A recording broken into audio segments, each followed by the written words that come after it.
Hi guys, great to see you again. Thanks for joining me.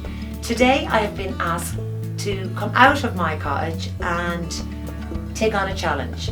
This would be your standard shower in a house, but this house would have a lot of traffic in it. It has a house that has one shower, a lot of tenants, so you're talking 5 to 6 people passing through this house and using this shower.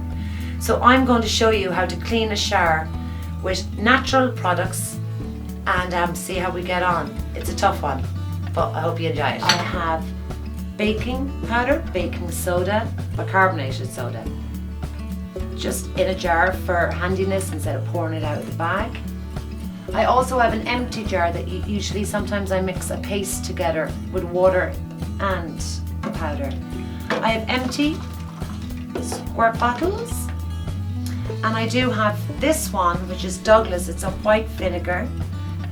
It's already made up, but I also have a distilled vinegar in this bottle, and that would be about 5-6%. And I got that in an industrial shop, like a creamery or a hardware store that carries the vinegar. And then I just have my sponges, old sponges for the bathroom, my gloves, and then microcloths, loads and loads of microcloths. We need a blade for the tough areas, so I have this little handle blade, and separate blades go into it. Now, these I normally carry around in this caddy the whole time, and these are the replacement blades. And again, I'm not a hoarder, but toothbrushes to get into all these little spaces, toothbrushes. Now the only extra thing I brought today, which will just be filled with water, is a little handheld steamer. And it comes with various attachments for the window, for the doors. This one attaches as well, which is quite good to get into the awkward corners in the shower. But I am going to use this one because I'm physically going to get into this shower to clean this shower. So to fill this up, we put these all come with the handheld steamer. It has a capacity of 350 milliliters. The steamer does, but it's recommended that you only put in 250. And this gives the air chamber time to activate and lets the steam, I suppose, for the pressure. I'm going to put the baking powder, any old dish or bowl that you have. I'm going to add water, simple tap water. I'm just going to make and form a paste. So you don't want it too runny. So you see yourself and you can add more. So normally I'd mix it up in the jar and I'd use the jar, but so even just here, I'm just going to rub it all on as much as I can. And as you can see, a lot is coming off already just with the toothbrush.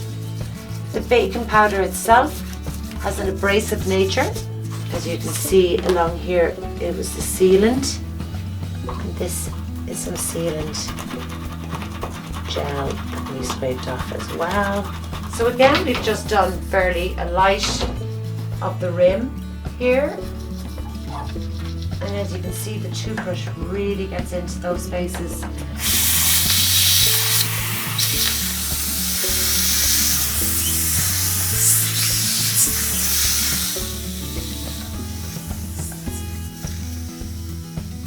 This is the leftover water and baking soda mixture. And to do a quick kind of like a pre-sit on the shower doors. As you can see, the shower doors are all stain, dribbles, shampoos, watermarks. So I'm putting my hand into this and I'm just doing this with the glove and the baking powder. And you can literally see at least 90% of the marks disappearing. And this I'm going to leave on and kind of let it pre-sit, and then I will spray it after letting it sit for about 10 minutes with vinegar, and let the vinegar then activate it and take off. And you just continue doing this on the outside ones, and again let it sit. Now if I was going to use a harsh product. This is where I might add a small bit of bleach just down the drain. But again, the baking soda is an odour buster, so that's been washed down the drain when I've been tidying all this stuff away. So, and if you wanted to, you could add a few drops of eucalyptus oil or a nice essential oil like that, a lavender, and that would keep your drain plug disinfectant and smelling nice. Okay, we're on the last leg of the journey, as I call it, and we're after putting our baking soda mixture all onto the shower doors, inside and out, just with my hand, rubbing it and letting it sit for the 10 minutes. Now I'm going to make up some vinegar, which would roughly be about 50% vinegar, 50% water. The trick here is, I have my own little funnel. I have pre-warmed the water in the microwave, not to boiling point, but nice and warm. And then I'm going to spray the doors inside and out, and you will hear a hissing, and that will be the vinegar interacting with the baking soda. I have a window open for good ventilation. Again, this is good to get into places that you can't really get into, because the baking soda and the vinegar does a bit of a fizz up reaction. So anywhere that was tough to move before might move now. I had the baking soda sitting, so the spray is after interacting with it, so it's just a microclot, rinsed out, just slightly damp, and wipe over all the doors, everywhere that you sprayed.